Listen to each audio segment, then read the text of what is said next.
I'm recording, so those of you in the room, just have the first questions. My name is Josh. I was on the previous contact news. Coach Tibbetts said you and him have that conversation on just how to handle being a first year coach in this league. What was some of the advice that you shared with him on how to handle being a first year coach? We kind of been going back with each other for a while, to his days in Portland. I know he's a South Dakota guy, so, there's not many South Dakota people that venture out. Me and him ventured out, kind of ended up in the same pond. But, yeah, I was excited for him for this opportunity. If there's anything he needs, questions, whatever, feel free to pick up the phone. He's just a guy I have a lot of respect for.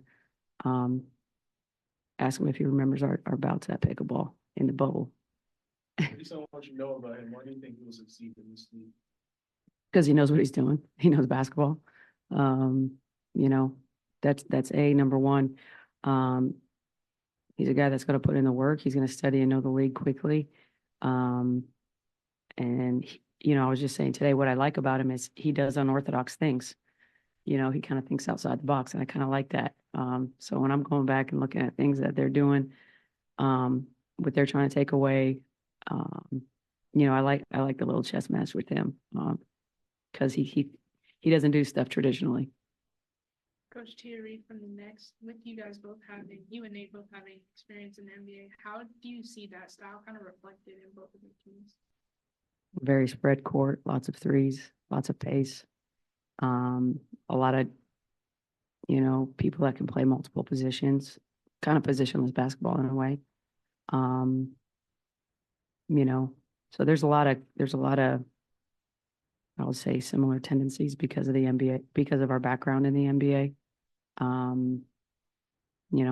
So I think just the spread floor, playing fast, shooting a lot of threes, their team especially, even more than mine.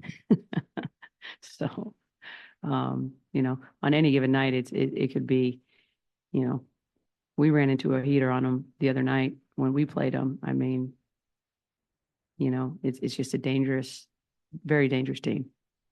Hi, Coach. Let's go with Featherweight Liga. Is Chelsea available tonight? What did we list her as? Questionable? She's still questionable. Becky Trevor has quite big. What kind of steps would she need to clear? What would you need to see for her pregame to go to play? She's just progressing at a good rate. I want to see her play a legit 5-on-5 a few times. So she's working her way there. So in certain situations, she might be handy to be suited up. All right, we'll jump to Zoom. Go ahead, Nick. Hey, Coach. Obviously, the basketball world lost a legend in Jerry West. Just wanted to get your thoughts on what he meant to the basketball world, and if you had any interactions with him. I really haven't had any interactions with him. Obviously, he's a Goliath in the basketball world. I mean, he's the logo, right? So, that tells you his impact on the game of basketball, on people. He was about people. And so, you get into this game for a variety of reasons. You love it, this and that, but, you gotta care about the ones that you're leading. And he's been in a leadership role for a long time, kind of behind the scenes. But his mark on the game is kind of like, I don't know how you can quantify it actually. So, the game lost a big presence, and a guy that I don't think the league looks like it does now, either the NBA or W, if he's not a part of it. Callie? After last game, you talked about working on trust with the team. Obviously, not a lot of time has elapsed since then, but I'm just curious how that could change and what it would look like in your opinion. Well, trust is something that you have to work on every day. It has to be established every day. And I think that starts with the effort, and I use the example of if I pick up the phone and call you 10 times and you only pick up once, it's hard to build up trust on who to call. So start with the effort, start there, everybody doing their job really hard at the exact same time. And then, because defense especially is based on trust. It's especially based on trust. It's not going to be perfect. There's going to be mistakes made, and you got to have each other's back. And if you're not where you're supposed to be, it's hard for that person that's on the ball or that person that's doing weak side help or whatever it might be. If you're not where you're supposed to be, it's hard to establish trust. So we just want to get back to playing the defensive end really hard.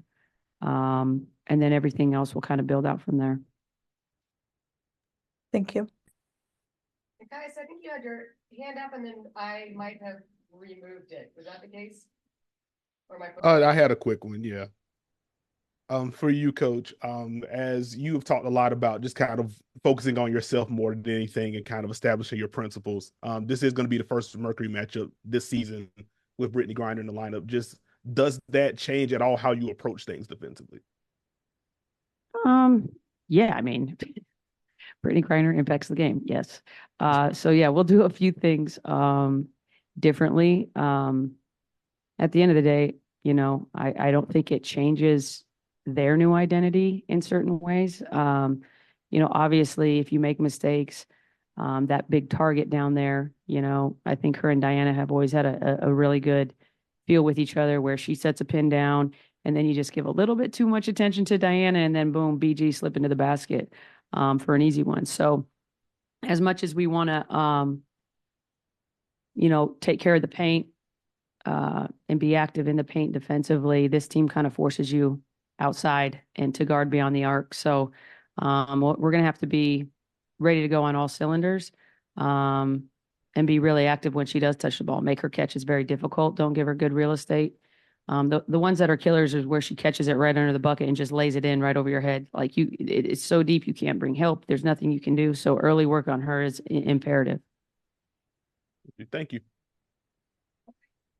No more questions? Thank you very much. Thanks, Becky. Thank you. That's why it's